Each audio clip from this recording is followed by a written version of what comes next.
আসসালামু আলাইকুম ভিউয়ার্স, আশা করছি সকলেই ভালো আছেন। আজকে তৈরি করে দেখাবো খুবই মজাদার অরেঞ্জ স্পঞ্জ কেক। তাহলে চলুন দেরি না করে রেসিপিটা দেখে আসি। স্পঞ্জ কেক তৈরির জন্য প্রথমে আমি একটি বোলে নিয়ে নিচ্ছি 1 কাপ পরিমাণ চেলে রাখা ময়দা, নিয়ে নিচ্ছি চেলে রাখা 1 টেবিল চামচ পরিমাণ বেকিং পাউডার, নিয়ে নিচ্ছি 1 চিমটি পরিমাণ লবণ। এখন মিশ্রণটিকে ভালো করে মিশিয়ে আমি একটা সাইডে রেখে দেব। এখন একটা বড় সাইজের অরেঞ্জের জেস্ট নিয়ে নিব আর জুসটা আমি আলাদা করে নিব। নিয়ে নিচ্ছি 1 চা চামচ পরিমাণ সেই অরেঞ্জের জেস্ট এবং 1/3 কাপ পরিমাণ অরেঞ্জ জুস। এখন একটি বিটারের সাহায্যে আমি 3টে ডিমের সাদা অংশ বিট করে নেব।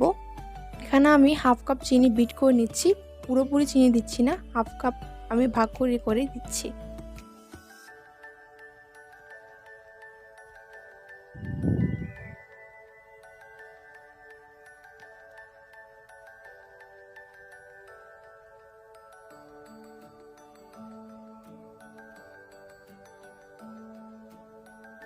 চিনিটা পুরোপুরি মিশে গেলে আমি এখানে 3টে ডিমের হলুদ অংশ একটা একটা করে দিয়ে মিশিয়ে নিচ্ছি।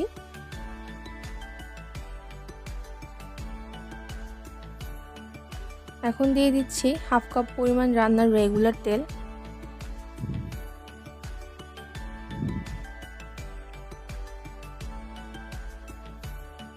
এখন দিয়ে দিব আমি যে অরেঞ্জ জেস্ট আর জুসটা রেখেছিলাম সেটা।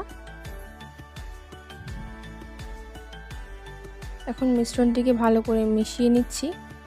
এখন আমি ব্যাটারটির সাথে যে শুকনো উপকরণগুলো রেখেছিলাম সেগুলো ভালো করে একটু একটু করে দিয়ে মিশিয়ে নিচ্ছি।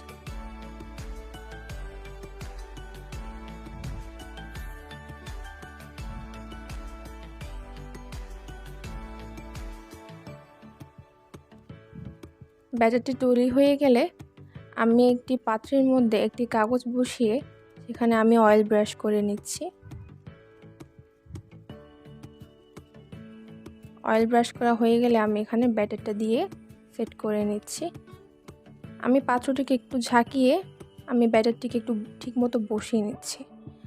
এখন আমি এটিকে চুলায় 20 থেকে 25 মিনিটের জন্য তৈরি করে নেব। 20 থেকে 25 মিনিট পরে যে দেখিয়ে দিচ্ছি এটা কতটা সফট হয়েছে, কারির সাহায্যে দেখিয়ে দিচ্ছি এটা হয়ে গিয়েছে। দেখুন কতটা সুন্দর হয়েছে, আমি একটু কেটে দেখাই এটা কতটা সফট হয়েছে এবং স্পঞ্জি হয়েছে। ঘর অবশ্যই তৈরি করবেন, ভালো লাগলে লাইক করবেন, শেয়ার করবেন, সাবস্ক্রাইব করে পাশে থাকবেন।